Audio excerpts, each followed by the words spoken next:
तो आज की वीडियो में देखते हैं एक्सरसाइज 14 जो गुणनखंड वाली प्रश्नावली है उसका जो बेसिक है, लगभग उस बेसिक में क्या क्या आने वाला है, क्या क्या तुम्हें याद होना चाहिए पहले से, वो देखते हैं आज के इस वीडियो में।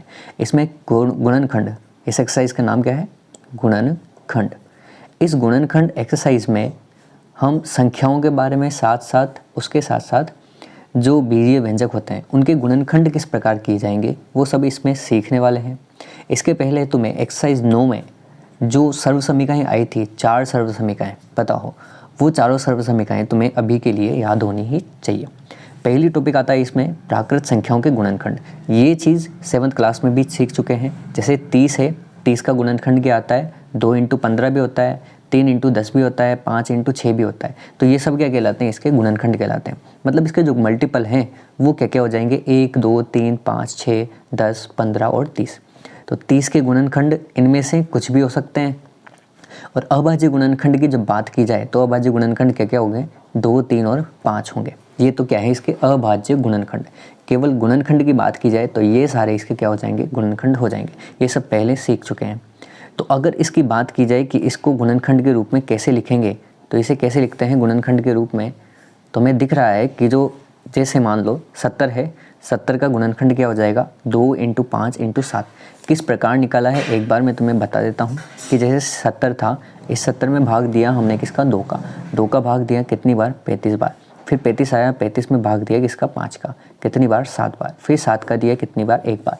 ये होते हैं इसके प्राइम फैक्टर्स, मतलब अभाज्य गुणनखंड है, जो किस रूप में आए हमारे पास? 2 × 5 × 7। मतलब उनको, इस संख्या को मल्टीपल्स के रूप में लिखना, वही क्या कहलाता है? इसका गुणनखंड कहलाता है। ठीक है, अब देखते हैं कि आगे बीजीय गुणनखंड तुम्हें किस प्रकार देखने को मिलेंगे। अब देखते हैं कि बीजीय व्यंजकों के गुणनखंड किस प्रकार निकलते हैं। बीजीय व्यंजक क्लास 7th में देख चुके हैं कि बीजीय व्यंजकों के पद गुणनखंडों के गुणनफलों के रूप में बनते हैं। जैसे बीजीय व्यंजक अगर ये है, हमारे पास क्या है? बीजीय व्यंजक 5x + 3x।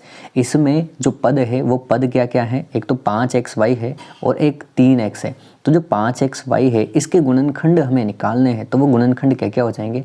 5x और y, ये इसके गुणनखंड हो जाएंगे। जो ट्री मेथड हमने पढ़ा था 7th क्लास में, इस प्रकार यहाँ 5 फिर x और फिर y, तो ये सब क्या थे? इसके गुणनखंड थे। मतलब इस 5xy को हम क्या क्या लिख सकते हैं? 5 × x × y।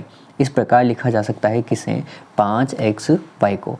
ये होते हैं इसके बीजीय गुणनखंड। आई होप यहाँ तक तुम्हें समझ में आ गया होगा। जैसे इसका गुणनखंड निकालना है तो किस प्रकार निकलेगा? 5xy का तो क्या हो जाएगा? 5 × x × y, और 3x का क्या हो जाएगा? ये हो जाएगा 3 × x। बस सिंपल सा, इस प्रकार तुम्हें गुणनखंड निकालने हैं।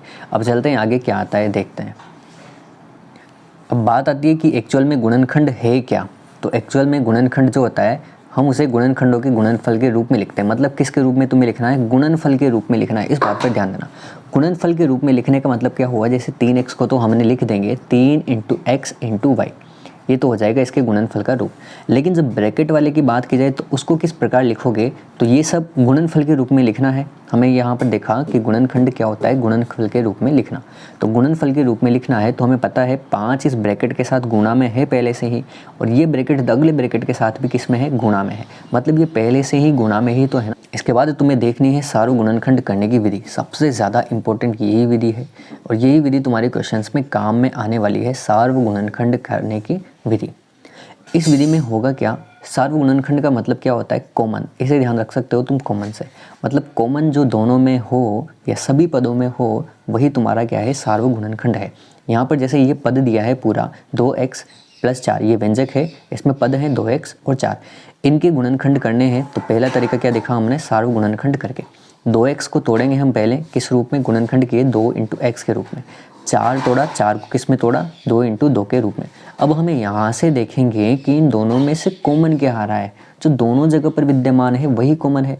मतलब 2 यहाँ पर भी है इस वाले में, और 2 इस वाले में भी है। तो 2 दोनों जगह है ना, तो इस दोनों जगह से कॉमन ले लेंगे 2।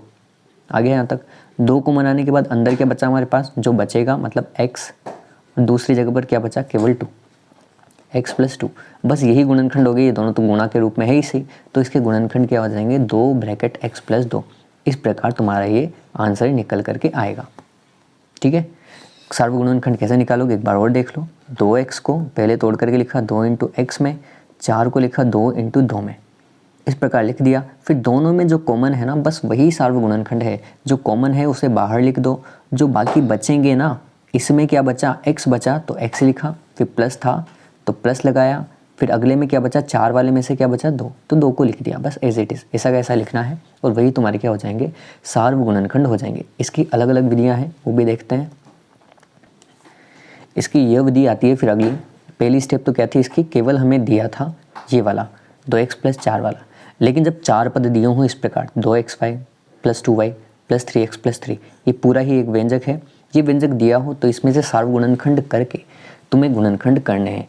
इसको पहले लिखेंगे, जो दिया है ना पहले इसको लिखते हैं 2xy + 2y।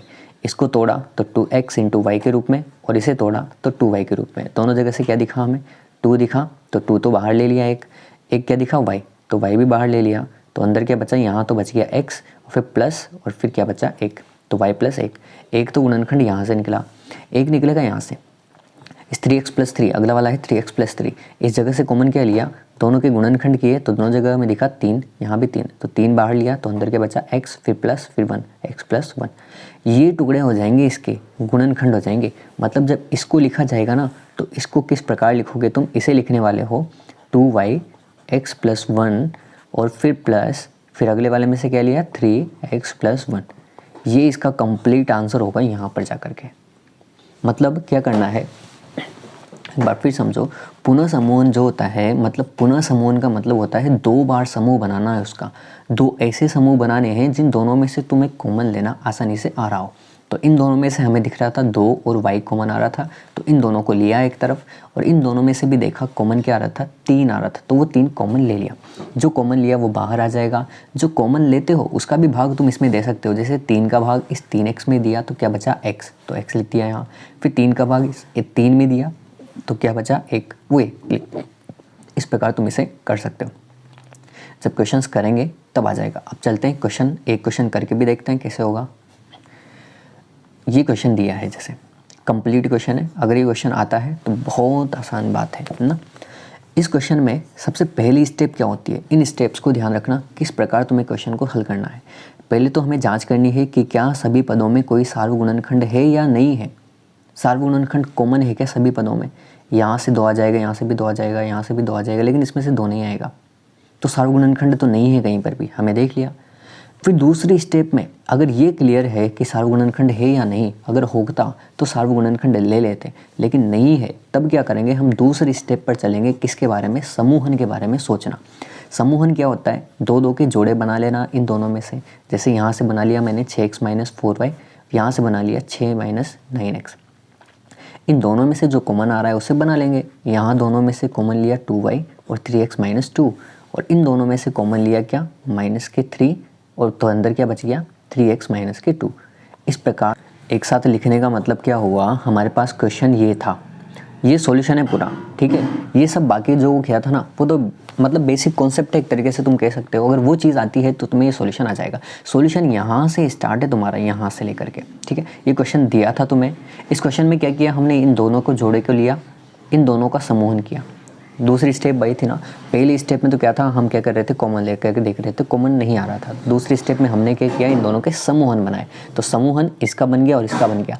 दोनों जगह पर से जो कॉमन आ रहा था वो कॉमन ले लिया, मतलब जो दोनों में सार्वगुणनखंड थे वो बना लिए। तो यहाँ से भी 2 दिखा और यहाँ से भी 2 दिखा तो 2 लिया बाहर। फिर y यहाँ भी है, y यहाँ भी है, तो y ले लिया बाहर। अंदर जो बचा वो लिख दिया। फिर क्या लिया यहाँ से -3, माइनस के क्या लिया 3। माइनस का 3 क्यों लिया, क्योंकि हमें यहाँ पर माइनस का चिन्ह बनाना था, ठीक है। माइनस का कब बनता, जब यहाँ पर माइनस होता, तो यहाँ माइनस बनाने के लिए बाहर क्या ले लिया माइनस। माइनस का 3 कॉमन लेते ही अंदर क्या बचेगा, यहाँ भाग दिया तो 3x और यहाँ भाग दिया तो 2।